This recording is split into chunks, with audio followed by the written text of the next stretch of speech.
Good morning, dear students. So today we are going to discuss about our first paper of this chapter number 13, organisms and population. So we are going to discuss all the questions. The first question was, what does the growth rate of a population following the logistic model equal 0? मतलब कहने का simple मतलब ये है कि logistic growth model में growth rate 0 कब होता है। और इजी करने के लिए आपको यहाँ पे कंडीशन भी दी गई। लॉजिस्टिक ग्रोथ मॉडल का जो इक्वेशन है that is dn upon dt is equal to rn into 1 minus n upon k। तो अगर इसको 0 करना है dn अपॉन dt को, तो अल्टीमेटली ये जो पूरा राइट हैंड साइड है वो 0 होना चाहिए ना। तो वो 0 करने के लिए आपके पास एक ऑप्शन है, इंट्रिंसिक रेट ऑफ इंक्रीज तो 0 नहीं होगा। वो तो 0 तब होगा कि जब ग्रोथ कंप्लीटली बंद हो गई, मतलब ग्रोथ बंद होने के बाद, ग्रोथ 0 होने के बाद r 0 हो सकता है। तो r तो 0 तब तक तो नहीं होने वाला है। n एक डिफाइनाइट नंबर है, वो 0 नहीं होगा। तो अब आपको n और k दोनों के बारे में सोचना है। अगर n और k दोनों इक्वल हो जाते हैं तो दोनों अगर इक्वल होते हैं तो इनका दोनों का जो वैल्यू है अल्टीमेटली n अपॉन k का जो रेशियो है वो 1 हो जाएगा। तो 1 माइनस 1 0, और ये जो 1 माइनस 1 जो 0 हो रहा है उस 0 को अगर r और n के साथ मल्टीप्लाई करें तो फिर ये पूरा राइट हैंड साइड 0 हो जाएगा। तो आपका करेक्ट आंसर इस क्वेश्चन का जो है that is when n upon k is exactly 1। n upon k is exactly 1। Okay, तो 1 माइनस 1 ये रेशियो n अपॉन k का अगर वैल्यू सेम हो जाता है तब हो सकता है। तो option number A is the correct answer. Second question, asymptote in a logistic growth curve is obtained when? asymptote की बात कर रहे हैं। asymptote का मतलब है, ये क्वेश्चन नंबर 1 का कॉपी क्वेश्चन है लेकिन अलग वर्ड्स में है। asymptote का मतलब है ऐसा ग्रोथ के जहां पे एक ग्रोथ या एक कर्व एक स्टेडी लाइन एक्वायर कर देता है और उसके बाद कभी भी किसी भी पोजीशन पे वो एक्स एक्सेस को टच नहीं करने वाला है। इनफाइनाइट लाइन बन जाएगा ये। अब कोई भी लाइन इनफाइनाइट तब हो सकता है जब दोनों लाइन पैरेलल चलते हैं। तो पैरेलल कब चल सकते हैं? एक्स एक्सिस के, तो जब मैक्सिमम ग्रोथ एक्वायर हो चुकी है तब तक। तो वहां पे भी एसिम्प्टोट होने के लिए भी, मतलब अब ग्रोथ नहीं होने वाली है ये पक्का है, तो k is equal to n। Option number B is the correct answer. Third question, biologist studied the population of rats in a barn. He found that the average natality was 250, average mortality was 240, immigration was 20 and emigration was 30. The net increase in population is, तो आपको पहले क्या करना है, पहले नेटालिटी और immigration दोनों का सम कर दीजिए। नेटालिटी है 250 और उसमें इमिग्रेशन ऐड करिए 20, दैट इज 270। उसमें से मोर्टालिटी और इमिग्रेशन के सम अप को माइनस करना है, एमिग्रेशन के सम अप को माइनस करना है। तो 240 प्लस 30 दैट इज 270। तो 270 माइनस 270, तो net increase in the population will be 0। It was really very simple question, आपको सिर्फ फॉर्मूला पता होना चाहिए। Option D is the correct answer. Several plants and animal species present together at a place constitute what? तो यहाँ पे दो question में, दो ऑप्शन में आपको कंफ्यूजन हो सकता था। Option number B that is population and option number D that is community. Several plant and animal species की अगर हम बात कर रहे हैं एक से ज्यादा, तो it is community, it is not population. Population हम किसी एक स्पीसीज की बात करते हैं which is actually residing in a confined area. Okay, human population. Okay, हम हमारी सोसाइटी में डॉग पॉपुलेशन बोल सकते हैं, ह्यूमन पॉपुलेशन बोल सकते हैं, लेकिन human plus dog it is not population, दोनों अलग स्पीसीज है, it is community. So option D is the correct answer. Then the fifth question, the branch of science which studies the interactions among organisms and between organisms and its physical environment is called as, ये तो I think सबसे easiest question था, option B, ecology. Okay, तो question 5 का option है B. Next question, two species show niche overlap, it's indicating. Okay, question number 6, two species indicates niche overlap. Niche मतलब एक ऐसा area where the species is actually residing and it is performing its growth and reproduction. उसका food वगैरह वो सब कुछ वहीं से occupy कर रहा है, utilize कर रहा है. Okay, तो ऐसी दो species अगर niche overlap कर रहे हैं तो उसका क्या मतलब होगा? तो obvious है, sharing of one or more resources between the two species. Okay, कुछ ना कुछ वो शेयर कर रहे हैं इसीलिए तो निश पे है. और वो कुछ क्या हो सकता है वन और मोर रिसोर्सेस में? रिसोर्सेस हमें पता है फूड एंड हैबिटेट, इसको हम रिसोर्सेस कंसीडर कर रहे हैं. उसके साथ साथ वाटर वगैरह है, water is also considered as a part of food. तो फूड या हैबिटेट ये जो है ये शेयर कर रहे हैं इसीलिए वहां पे है, not because of mutualism, not because of cooperation, not because of parasitism. Okay, चलिए next 7th question, different biomes are formed due to annual variations in dash over the earth's surface. Okay, so biomes अलग अलग हैं अर्थ पे, उसके reasons क्या है? Temperature, precipitation, incident, solar radiation. तो obvious है ये तीनों ही रिस्पॉन्सिबल है, temperature, precipitation and incident solar radiation. तो option D is the correct answer. ये भी एक बहुत इजी क्वेश्चन आपके लिए था.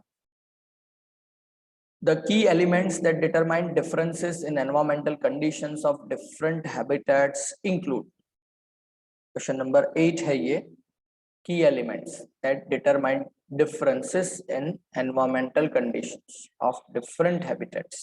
Okay, obvious है ये भी वही है, temperature, light and soil.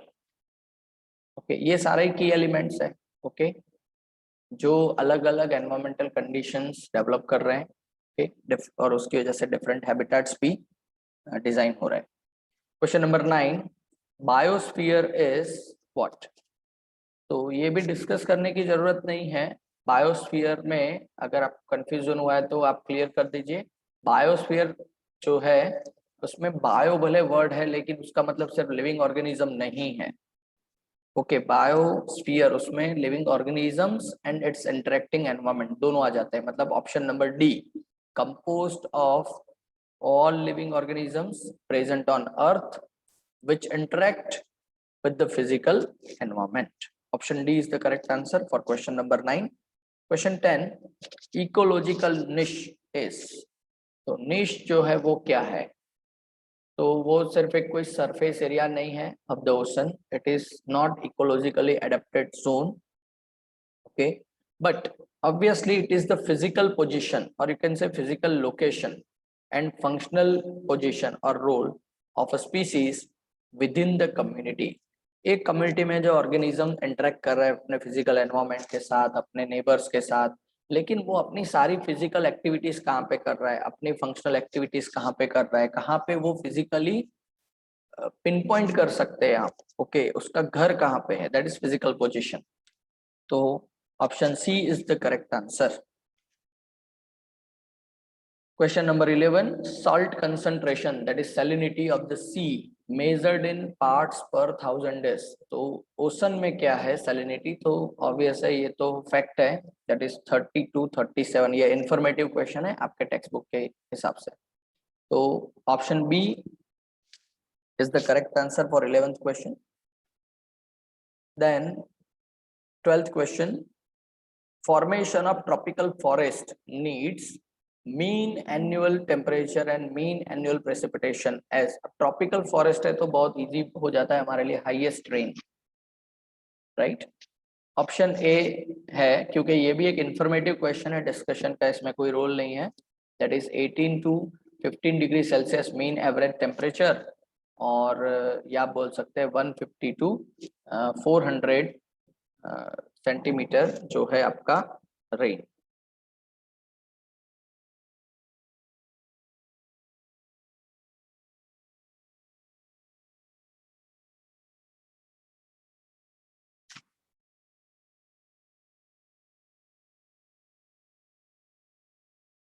Next 13th question, what parameters are used for tiger census in our country's national parks and sanctuaries? तो ये भी आपके टेक्स्ट में है मेंशन। पग मार्क्स, उनके जो फुटप्रिंट्स है उसको हम चेक कर रहे हैं, as well as fecal pellets, उनका जो वेस्ट है, okay, digestive waste faeces, okay.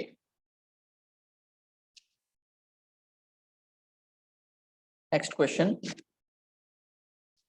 which of the following would necessarily decrease the density of a population in a given habitat? Okay, density कौन कम करेगा इन अ गिवन हैबिटेट? ओके, तो यहाँ पे आपका option क्या आएगा? तो मोर्टालिटी से भी डेंसिटी कम होती है और एमिग्रेशन से भी डेंसिटी कम होती है। तो ऑप्शन सी, ये दोनों ही यहाँ पे कंसिडर होने वाला है।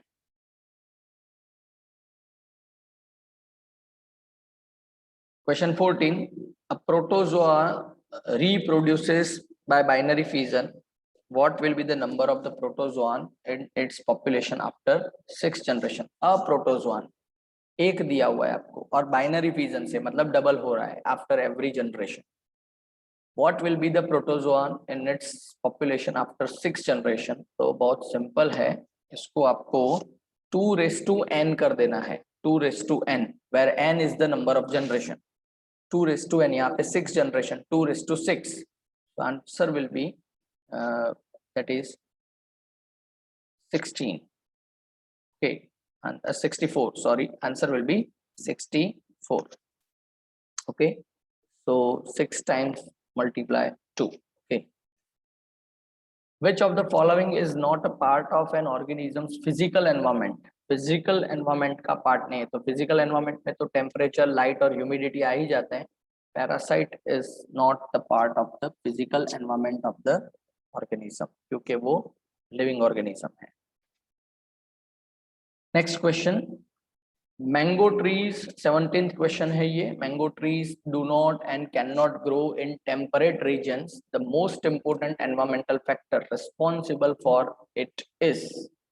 तो उसके लिए जो रिस्पॉन्सिबल है वो है टेम्परेचर, ओके। तो टेम्परेचर डिफरेंसेस की वजह से ही मैंगो ट्रीज जो है वो टेम्परेट रीजन में ग्रो नहीं हो सकते हैं। Next question, temperature is considered as the most ecologically relevant environmental factor because it affects of organism. उसका क्या क्या टेम्परेचर की वजह से चेंज होता है? तो ऑब्वियस है, फिजियोलॉजी भी चेंज होती है, मॉर्फोलॉजी भी चेंज होती है, जियोग्राफिकल डिस्ट्रीब्यूशन भी चेंज होता है। तो ऑल ऑफ दिस, ये उसका करेक्ट आंसर रहने वाला है, okay. Question number 8,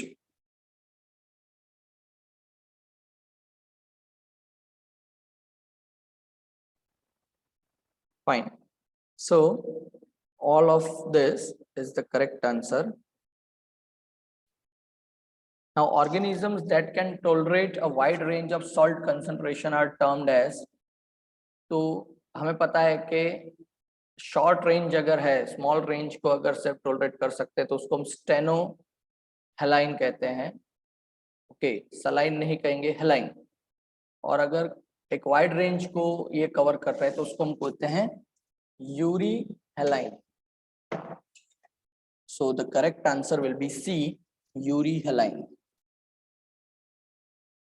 Next question, a freshwater organism cannot survive in a water body that has greater dash than its original habitat. बहुत सिंपल सा क्वेश्चन है ये, सॉल्ट कंसंट्रेशन, ओके, सीधी बात है, ओके, इसमें और कुछ सोचना भी नहीं है।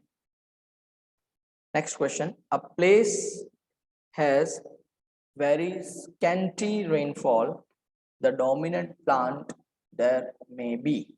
ओके, वहां पे इन सभी में से कौन सा प्लांट ऐसा होगा जो डोमिनेट करेगा? स्कैंटी। ओके, ऐसा बोला है आपको। तो स्कैंटी का मतलब होता है स्कैर्सिटी, मतलब बहुत कम रेन हो रही है, तो कम रेन में होने वाला डेजर्ट प्लांट है ओपुन्शिया। तो option A is the correct answer for this 21st question. Many animals use the diurnal and seasonal variations in the light intensity and photo period to time their what? Okay, तो migration, reproductive activities and suspension, ये तीनों उसमें आते हैं। All of this ये correct answer है 22nd question का। Question number 23, nature and properties of soil depends on. तो ये भी बहुत सिंपल है, क्लाइमेट के ऊपर डिपेंड करता है, वेदर कंडीशन वहाँ की क्या है उसके ऊपर सॉइल का प्रॉपर्टीज डिपेंड करने वाला है। वेदरिंग प्रोसेस कैसे चल रही है, सॉइल डेवलप कैसे हुई है, ओके, माउंटेन रेंज से डेवलप हुई या इरोजन होके डेवलप हुआ, तो all of this correct answer. Next question, question number 24, water holding capacity of the soil depends upon. तो ये भी बहुत इजी क्वेश्चन था, केमिकल कंपोजिशन क्या है सॉइल का उसके ऊपर भी डिपेंड करता है। ओके, पार्टिकल साइज क्या है, बहुत सारे स्टूडेंट ने, अगर जिनका गलत हुआ होगा उन लोगों ने शायद ये पार्टिकल साइज लिखा होगा। Then aggregation of the soil particles, तो अल्टीमेटली केमिकल कंपोजिशन भी उसका मैटर करता है। तो all of this is the correct answer for question number 24। An animal that can survive at 10 degrees Celsius and 40 degrees Celsius both, it can be placed under the category of 10 degree Celsius पे भी और 40 पे भी। आप range देखिए, एकदम chilled condition भी है और एकदम हॉट कंडीशन भी है, तो फिर भी वो दोनों जगह पे सरवाइव कर सकता है। तो उसका मतलब है कि उसने रेगुलेट किया है अपने बॉडी टेम्परेचर को। Option B is the correct answer, that is regulator. Question number 26, organisms that can maintain a constant internal temperature are called as, okay, constant internal temperature maintain करने वाले तो होम्योथर्मिक। ओके, और जो नहीं कर सकते cold blooded है तो उसके लिए हम वर्ड यूज करते हैं पाइकिलोथर्मिक। ओके, ये 11th में ये दोनों टर्म्स आ चुके हैं। Question number 27, when we are in hot room we sweat profusely, it is a dash means of maintaining homeostasis. ये कौन सा मेथड है? ओके, तो मॉर्फोलॉजी नहीं चेंज हुई है स्वेटिंग की वजह से, ना ही हमारा बिहेवियर चेंज हुआ है, तो नन ऑफ दिस तो नहीं आ सकता है। Okay,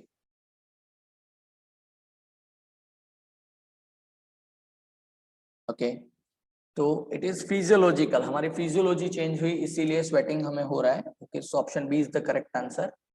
next, which of the following is an important adaptation of animals to the cold climate? Adaptation, okay, cold climate के लिए बात कर रहे हैं। तो ऑब्वियस है, thin layer of body fat, ये तो नहीं हो सकता क्योंकि हमने सील का देखा था वहां पे ब्लबर है। ओके, थिक कर रहे हैं, aestivation. Okay, increased tendency to shiver, और number 4 reduced surface area to volume ratio. ये हमें पता है एलन्स रूल वाला जो कंसेप्ट है, reduced surface area to volume ratio. Okay, ये इंपॉर्टेंट है, ऑप्शन डी क्वेश्चन नंबर 28 के लिए। ओके, तो लिम्ब साइज भी शॉर्ट हो जाती है ऐसे ऑर्गेनिज्म की जो कोल्ड क्लाइमेटिक कंडीशन में रहते हैं, क्योंकि बाकी का जो है वो हमेशा के लिए नहीं है, ये तो वैसे भी नहीं हो सकता है। बाकी बी और सी ये हमेशा के लिए नहीं है, ये तो एक फेज ऑफ टाइम के लिए ये करना पड़ता है, लेकिन ये कॉन्स्टेंटली अगर वहां पे सर्वाइव करना है तो फिर ऑप्शन डी वाला मॉडिफिकेशन एक्वायर करना पड़ेगा।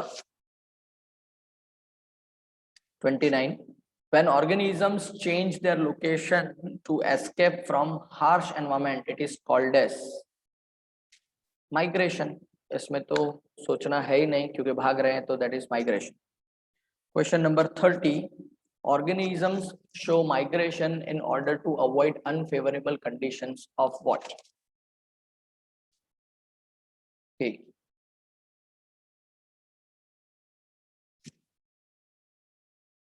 तो ऑब्वियस है टेम्परेचर, फूड अवेलेबिलिटी, प्रेसिपिटेशन, मतलब आंसर आपका आएगा ऑल ऑफ दिस। ये सभी कंडीशन ऐसी है जो अगर अनफेवरेबल हो रही है तो फिर ऑर्गेनिज्म वहां से माइग्रेट करने वाला है। Which of the following is an incorrect match? Bacteria thick walled resting spores correct है, बियर हाइबरनेशन करते हैं वो भी करेक्ट है, जू प्लैंक्टन्स डायपोज करते हैं, अपनी लाइफ को सस्पेंड करते हैं, और लीजर्ड एस्टिवेशन नहीं करता है, लीजर्ड जो है वो basking, okay, sunbath and basking, ये जो प्रोसेस है वो कर रहा है। तो option D is the incorrectly match. Question number 32, adaptations में बी, बहुत सिंपल सा क्वेश्चन है, बिहेवियरल भी हो सकता है, मॉर्फोलॉजिकल भी हो सकता है, फिजियोलॉजिकल एडेप्टेशन भी हो सकता है, इसका मतलब all of this. Question number 33, dash is an attribute of an organism that is morphological, physiological, behavioral to survive and reproduce in its habitat। तो ये क्वेश्चन रिपीट हुआ है अलग वर्ड्स में, ओके। तो adaptation is an attribute, organism को adapt करना पड़ेगा, ओके, मॉर्फोलॉजिकली, फिजियोलॉजिकली और behavioural. Question number 34, अपुंचा has spine like leaves which help in, अब यहाँ पे ट्रैप हो सकते हैं फोटोसिंथेसिस और ट्रांसपिरेशन। फोटोसिंथेसिस कम करने के लिए नहीं किया है, ट्रांसपिरेशन कम करने के लिए लीव्स को इसने स्पाइन में कन्वर्ट किया है। तो option A is the correct answer, reducing the rate of transpiration, question number 34 के लिए। Question number 35, according to dash rule polar organisms generally have shorter ears and limbs to minimize heat loss। ये question repeat हुआ है अलग words में, यहाँ पे rule बोल दिया है, वहां पे ये स्टेटमेंट आंसर में था आगे एक क्वेश्चन में। तो option number A is the correct answer, that is Allen's rule. Question number 36, if the age distribution is plotted for a population the resulting structure is called what? तो ये कोई question है या नहीं, लेकिन ये नीट में पूछा गया है डियर स्टूडेंट्स, ऐसे क्वेश्चन पूछे जाते हैं कभी कभी। तो it is option C, as pyramid, okay. Question number 37, exponential growth is observed in a population when? exponential growth when resources in the habitat are unlimited। यहाँ पे कुछ स्टूडेंट्स को दिक्कत आई है, बहुत सारे स्टूडेंट ने ऑप्शन ए को टिक कर दिया है।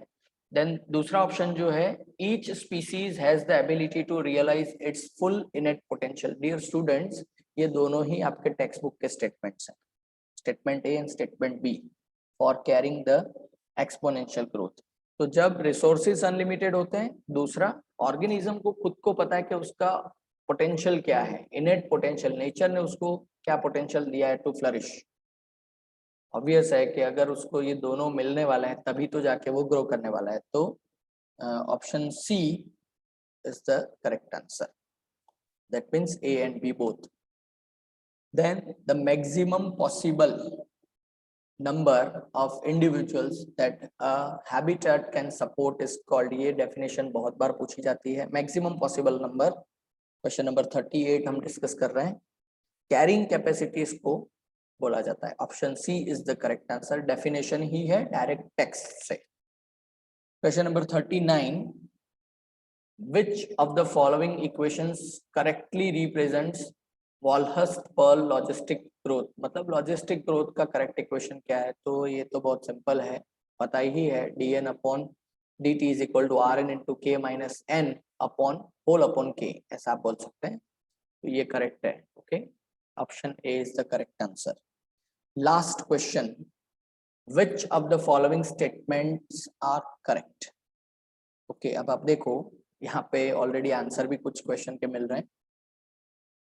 Desert lizards bask in the sun to maintain the body temperature, statement number 1 obviously correct है, टेक्स्ट बुक से डायरेक्ट लिया गया है। Question number option number 2, sorry statement number 2, seals have blubber to act as insulator to prevent heat loss, obviously correct है, okay, मतलब statement 2 भी correct है। अब इतना पढ़ने के बाद डायरेक्ट ऑप्शन को एक बात देख लीजिए कि ऑप्शन 1 और 2, स्टेटमेंट 1 और 2, ये दोनों साथ में है, ऐसा कितने ऑप्शंस हैं? तो ऐसे दो ही हैं, तो मतलब ए और डी को तो आप 50-50 करके निकाल सकते हैं कि 1 और 2 तो 110% करेक्ट है। तो अब आपको जो सोचना है that is between B and C, और उसमें आप देखिए तीसरा जो है वो 4 और 3 है। तो अब आपको जो कंफ्यूज कर सकते हैं वो 4 और 3, उसमें से आपको डिसाइड कर लेना है कि कौन सा सही है। Then come to third, that is kangaroo rat perform fat oxidation and concentrates urine to prevent the water loss। तो ये भी सही है, ये हमारे टेक्स्ट बुक में हमने पढ़ा है। Bears perform estivation in summer and slaying perform hibernation in winter। अब आप देखो ये उल्टा कर दिया गया, Bears perform hibernation and snails perform estivation, ये होना चाहिए। तो स्टेटमेंट 4 इज इनकरेक्ट। तो स्टेटमेंट 1, 2, 3 ये करेक्ट है। ओके, तो option C is the correct answer, that is 1, 2 and 3 this statements are correct. तो इस हिसाब से हमारा पूरा जो टेस्ट रहा है उसका हमने एक रैपिड फायर रिवीजन किया है। और आप इसको ये भी बोल सकते हैं, क्योंकि क्वेश्चन इतने कुछ ज्यादा डिस्कशन के नहीं, इंफॉर्मेटिव क्वेश्चंस है, और उसी हिसाब से आपको इस चैप्टर को प्रिपेयर भी करना है। अच्छे से सारे इन्फॉर्मेशन याद रखिए, तो आपके किसी भी क्वेश्चन में इस चैप्टर में से तो आंसर गलत होने के चांसेस नहीं हो सकते हैं। Fine. So dear students, for today I am ending this session. We will meet next day with some new topic. Okay, till then have a nice day, and if you are having any doubt query, please contact me.